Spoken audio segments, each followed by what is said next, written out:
Hinamak na manugang. Kabanata 114. Kumunot ang noo ni Alex Dixon at hindi umimik. Umiti si Sung Chun at sinabing, Alex Dixon, malapit nang maging Deputy General Manager si Han Qiang. Ngayon ay tatawagan mo siyang Manager Han. Sa loob ng ilang araw, kailangan mo siyang tawaging President Han. Umiti si Han Qiang at ikinaway ang kanyang kamay. Kailangan ko pa ng panahon para maging Deputy General Manager. Sa tingin ko hindi mo na kailangang maghintay pa. Umiti si Liu Jianhuo ng papuri. Sa iyong kakayahan, mahusay na karera, at iyong kakayahan, napakadali para sa iyo na maging vice-presidente ng kumpanya. Si Han Qiang ay nasa mabuting kalagayan pagkatapos na purihin. Umiti siya at sinabing, nandito pa rin si Alex. Huwag mo akong purihin. Sa oras na ito, 2 beses na kumatok ang pinto ng opisina. Pumasok ang isang babaeng sekretarya na may dalang salansan ng mga dokumento at sinabing, Manager Han, ito ang arkitektural na disenyo ni Jane Lewes. Hiniling sa akin ni Mr. Fan na tingnan mo. Hayaan mo akong tingnan. Casual na kinuha ni Han Qiang ang disenyo at binaliktad ito. Inihagis niya ito sa mesa at naiinip na umiling. Alex, it's not that I don't want to help. Look at this piece of work. It's full of mistakes. Hindi nga siya may kukumpara sa isang bagong graduate na college student sa architecture department. Paano ako mag-aayos ng trabaho para sa kanya? May problema ba sa design ni Jane?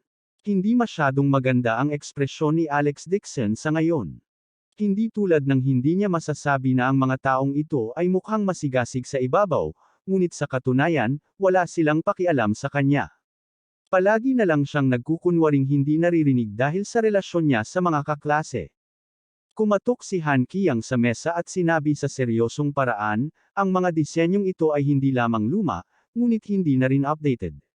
Maaari kong ituro ang mga ito nang makita ng iyong mga mata. Tingnan mo, hindi sa ayaw kong ayusin ito, pero masyadong mahirap ang standards ng asawa mo. I can't arrange it at all. I bet that even if your wife went to another company, tatanggihan din siya. Sinadya niyang magpahangin, dahil nakita niyang mahinhin si Alex Dixon sa kanya ngayon, talagang nalungkot siya sa kanyang puso. Siya ang direktor ng disenyo, at si Alex Dixon ay wala. Malamig na sabi ni Alex Dixon, salamat sa pag-aalala ni Pangulong Han. May trabaho na ang asawa ko. Ayos lang. Magkaklase tayong lahat. Hindi kita pababayaan, bukas palad na sabi ni Han Qiang, saka nag-isip sandali. Parang may naisip siya. Kakaalis lang ng mga cleaning staff sa kumpanya, wala pa kaming ni-recruit. Pupunta ako sa Human Resources Department para kumustahin at pakiusapan ang asawa mo na pumasok muna sa trabaho. Kapag may angkop na posisyon, mag-apply para sa kanya. Dumilim ang mukha ni Alex Dixon. Ang kanyang asawa ay isang nag-aaral sa Departamento ng Arkitektura, ngunit hiniling sa kanya ni Han Qiang na maging isang tagapaglinis. Mababa ang tingin ni Han Qiang sa kanila. Agad siyang tumanggi, no need. You can keep such a good job. Nang magsalita si Alex Dixon, agad na sinabi ni Liu Jianhuo na hindi nasisiyahan, Alex Dixon, alam mo ba kung gaano kahirap maghanap ng trabaho ngayon? Matatag at madali ang trabahong ito. Tinutulungan ka ni Manager Han. Malamig na bumuntong hininga si Alex Dixon at sinabing, dahil sabi mo na napakaganda ng trabahong ito, paano kung ikaw na lang ang tagapaglinis? Nagbago ang mukha ni Liu Jianhuo. Nang malapit na siyang pag-alitan, naiinip na umubo si Han Qiang. Sige, dahil ayaw mong gawin, i-withdraw mo na ang resume. Maliit lang ang kumpanya namin, kaya hindi namin kayang tanggapin ang isang kasing kapangyarihan mo. Pagkasabi noon ay bigla niyang itinapon sa basurahan ang blueprint ni Jane Lewes. Sa sandaling ito, inabot ni Alex Dixon ang kanyang kamay at mariing idiniin ang kamay ni Han Qiang sa desk.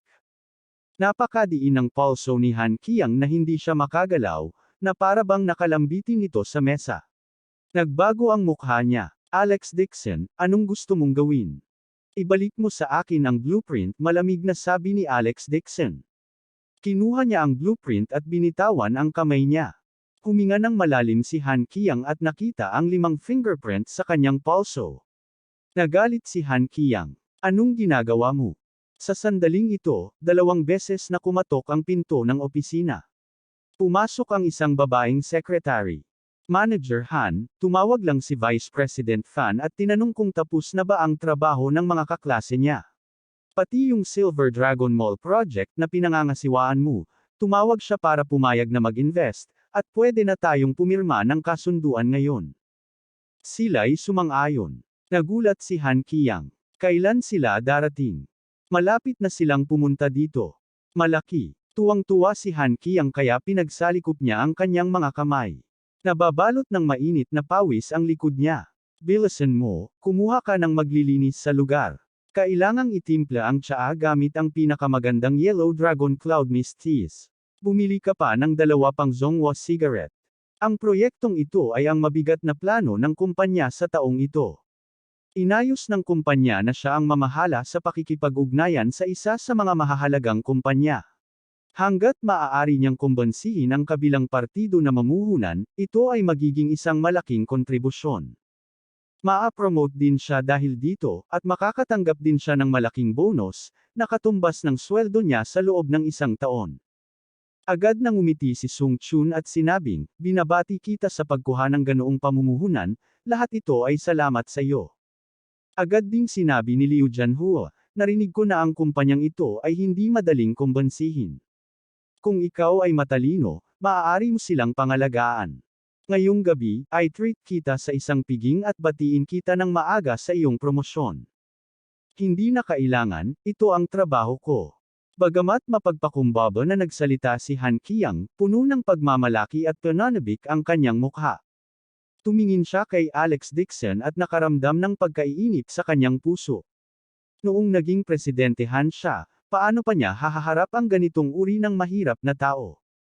Gayunpaman, partikular na nagtanong si Mr. Fan tungkol sa trabaho ni Han Qiang sa isang opisyal at sinabi, Alex Dixon, huwag mong sabihin na ayaw kitang tulungan. Hindi ba bumibili ka ng mga gulay at niluluto sa bahay ng iyong biyenan taon-taon? Kapag nagsimula ang proyektong ito, kung may kakulangan ng mga manggagawa sa pagluluto sa lugar ng konstruksyon, maaari kang sumama sa iyong asawa.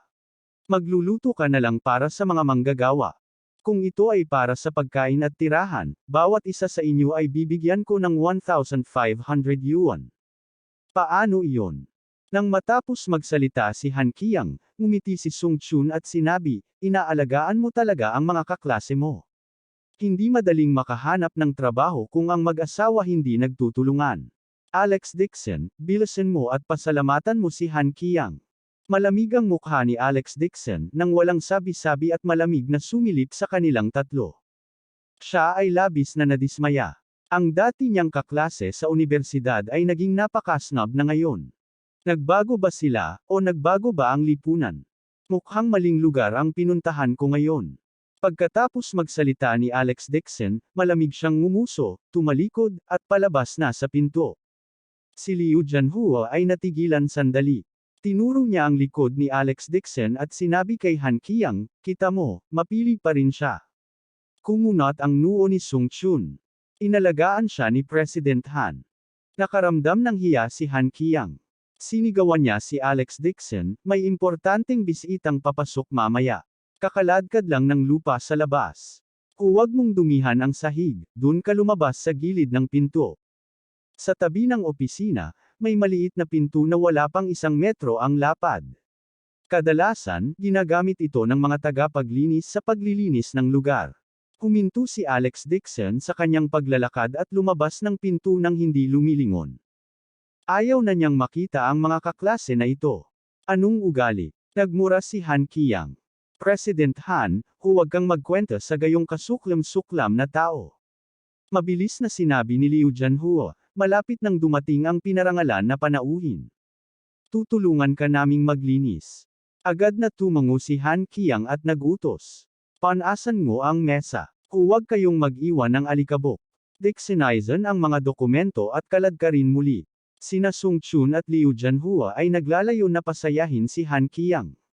Nais nilang makahanap ng trabaho dito, kaya mabilis silang naging abala. Abangan ang susunod na kabanata.